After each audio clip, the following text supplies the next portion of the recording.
Stage 4 మోకాళ్ల అరుగుదలకి నొప్పి లేకుండా కీళ్ల మార్పిడి ఆపరేషన్ చేయబడును. Doctor Ramesh Gajula, endoscopic spine ortho surgeon and pain physician, Panacea spine pain ortho and sleep centre, Uppal, Hyderabad. రాయవరంలో జరిగినటువంటి బాణసంచ పేలుడు ఘటనలో ప్రధానంగా అక్కడైతే అనేక మంది మహిళలతో పాటు కొంతమంది అయితే పనిచేస్తుంటారు. ప్రధానంగా చూసుకుంటే ఆ రోజు ఎక్కువ మంది పని చేయవలసింది, కొంతమంది శుభకార్య నిమిత్తం కూడా, అలాగే ఇంట్లో పనుల నిమిత్తం కూడా మానేసినటువంటి పరిస్థితి ఉంది. ఈలోగా పనికి వెళ్ళిన వారైతే అందులో మృత్యువాత పడినటువంటి పరిస్థితి ఉంది. అలాగే కొంతమంది అక్కడ దాదాపుగా 30 మంది వరకు కూడా పనిచేస్తారని కూడా చెప్పుకొస్తున్నారు. కానీ పని నిమిత్తం కూడా మానేసిన నేపథ్యంలోనే కొంతమంది ప్రాణాలతో బతికపడ్డారు. ఈ విషయం విన్నంత వాళ్ళందరూ కూడా షాక్ గురైనటువంటి పరిస్థితి. ఎందుకంటే ఈ యొక్క అనపర్తి గ్రామం, అనపర్తి సామవరం నుంచే సుమారుగా మహిళలు 10 మందికి పైగా అయితే వెళ్తుంటారు.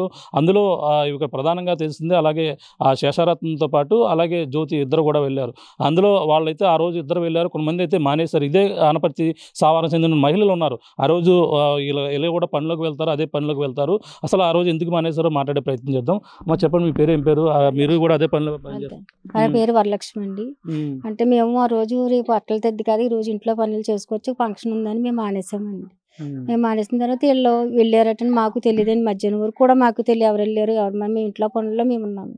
వెళ్ళిన తర్వాత తక్కువ 1 గంట ఆ టైంలో ఇలా బ్లాస్ట్ అయిందని చెప్పారని చెప్పగానే మేము అందరం పరిగెట్టుకుని వెళ్ళిపోయామండి. అక్కడ వెళ్ళిన తర్వాత ఎవరు కూడా మాకు అయితే ఇంకా ఎక్కడున్నారో కూడా మాకు తెలియలేదండి అసలు. ఇంక బాదుకున్నారు, నెత్తి బాదుకుని మేము ఏడుస్తూ గరగర పిచ్చోళ్ళ వరకు తిరిగేసామండి. తిరిగిలోకి అందులో ఇద్దరు బాగా కనిపించారు. కానీ వాళ్ళు లేరంటే అందులో ఉండిపోయారు, కాలిపోయారు అన్నారు.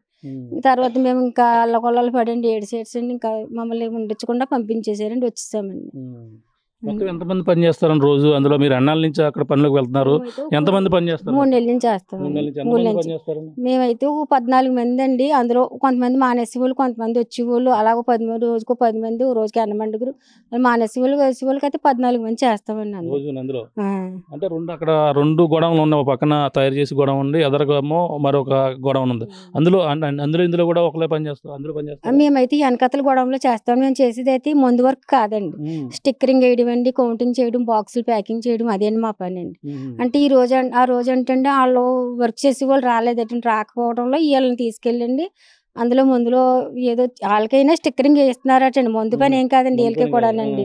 స్టిక్కరింగ్ ఏదో వేస్తుంటే పక్కన ఏదో కొంచెం ఏదో పేలిందటండి. అది ఎలా పేలింది అన్నది ఎవరికీ తెలియదండి.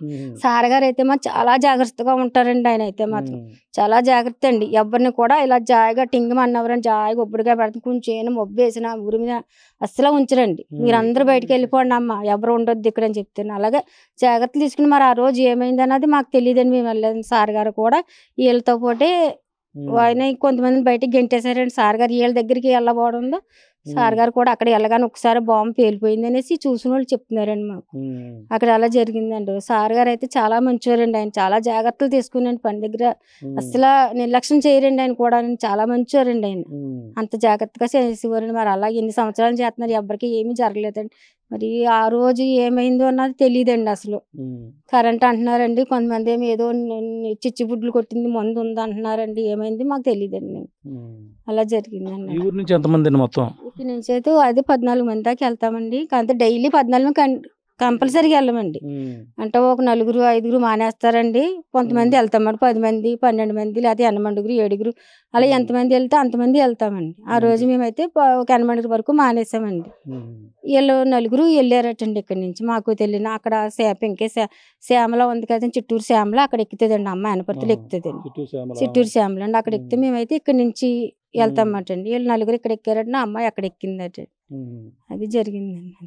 మీరు ఇదే సంవత్సరం మొదటిసారిగా వెళ్ళడం? ఇందులో అందరూ అంతకు ముందు సంవత్సరం కూడా వెళ్తుంటారు? ఎవరు వెళ్ళలేదు, ఇదే సంవత్సరం అండి. ఇదే సంవత్సరం వెళ్ళామండి అందరూ. ఎంత ఇస్తారు రోజు కూలి? 330 రూపాయలు ఇస్తారండి. 330 రూపాయలు ఆటో ఛార్జీ సార్ గారు పెట్టుకుంటారండి. 330 రూపాయలు మాకు ఇస్తారండి. చెప్పమ్మా, మీరేం చేస్తుంటారు? మీరు అదేనా? మీరు అంటే అందులో ఏం చేస్తుంటారు? అంటే మీరు చిన్న పనులేనా? స్టిక్కరింగ్ చేస్తామండి.